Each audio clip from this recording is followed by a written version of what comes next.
Hi friends, అందరికీ నమస్కారం. ఇటీవల సిద్దిపేటలో ఏం జరిగిందంటే, ఓ 16 ఏళ్ల మైనర్ బాలుడితో ఓ 27 ఏళ్ల మహిళ లేచిపోయింది, అంటే వెళ్ళిపోయింది. ఆ బాలుడిని తీసుకుని వెళ్ళిపోయింది. అది ఇటీవల సిద్దిపేటలో ఒక సంచలనంగా మారింది.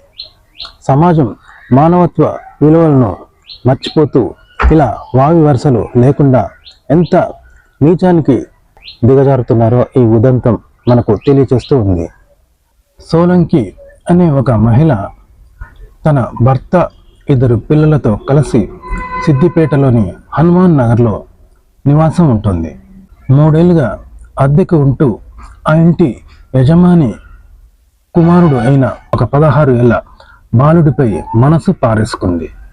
తన మాయ మాటలతో బాలుడిని లోబర్చుకుంది. ఆ తర్వాత బలవంతంగా ఆ బాలుడితో శారీరక అవసరాలు తీర్చుకుంది. ఆ బాలుడు గత కొన్ని రోజులుగా కనిపించకుండా పోయాడు. అలాగే ఆ ఇంట్లో నివాసం ఉంటున్న ఈ మహిళ కూడా కనిపించకుండా పోయింది. దీంతో అనుమానం వచ్చిన ఆ కుర్రాడి తల్లిదండ్రులు పోలీసులకు ఫిర్యాదు చేయడంతో అసలు విషయం వెలుగులోకి వచ్చింది. ఆ బాలుడికి ఆ మహిళకు గత కొన్ని రోజులుగా సాన్నిహిత్యం ఏర్పడిందని స్థానికులు తెలియజేస్తున్నారు. కొన్ని రోజులు గడిచిన తర్వాత ఆ బాలుడిని ఒప్పించి ఎక్కడికైనా తీసుకువెళ్ళాలని ఆ మహిళ భావించింది. ఆ బాలుడి ఇంట్లో ఉన్న బంగారం, నగలు తెప్పించుకుంది. ఆ తర్వాత తన భర్త, పిల్లలను వదిలేసి చెన్నై చెక్కేసింది. ఆ బాలుడి తల్లి తన కుమారుడు కనిపించడం లేదని సిద్దిపేట 2 టౌన్ పోలీస్ స్టేషన్లో ఫిర్యాదు చేసింది. ఆ తర్వాత టెక్నాలజీ ద్వారా దర్యాప్తు చేసిన పోలీసులకు ఆ నిందితురాలు అయిన మహిళ చెన్నైలో ఉన్నట్లు తేలింది. పోలీసులు వెతుకుతున్నారు అని తెలుసుకున్న ఆ మహిళ ఎలాగైనా సరే దొరికిపోతాము అనే భయంతో ఆ బాలుడిని తీసుకుని వచ్చి సిద్దిపేటలో వదిలేసింది.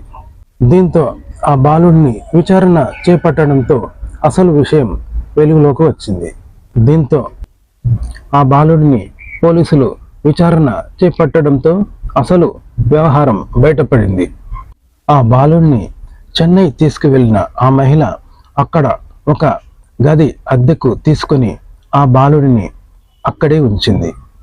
అక్కడ ఆ మహిళ తనతో బలవంతంగా శారీరకంగా కలవమని బలవంతం చేసిందని ఆ బాలుడు పోలీసులకు వివరించాడు. తీసుకు వెళ్ళిన డబ్బు ఖర్చు అవడంతో చెన్నైలో గుర్తు తెలియని వ్యక్తులకు బంగారం అమ్మగా వచ్చిన డబ్బులతో ఆ మహిళ జల్సాలు చేసిందని ఆ బాలుడు వివరించాడు. దీంతో నిందితురాలు అయిన ఆ మహిళను పోలీసులు అరెస్టు చేసి ఆమెపై పోక్సో కేసు నమోదు చేసి జ్యుడిషియల్ రిమాండ్కు తరలించారు. ఓకే ఫ్రెండ్స్, చూశారు కదా, మానవత్వం మరచి వావి వరుసలు మరచి సమాజం ఎలా నీచానికి దిగజారుతుందో. కాబట్టి మీ పిల్లలు ఎక్కడైనా ఎవరి చేతుల్లోనైనా ఇలా మోసపోయే అవకాశం ఉంటుంది. తల్లిదండ్రులు ఎప్పుడు మీ పిల్లలను ఓ కంట కన్నేసి ఉంచండి.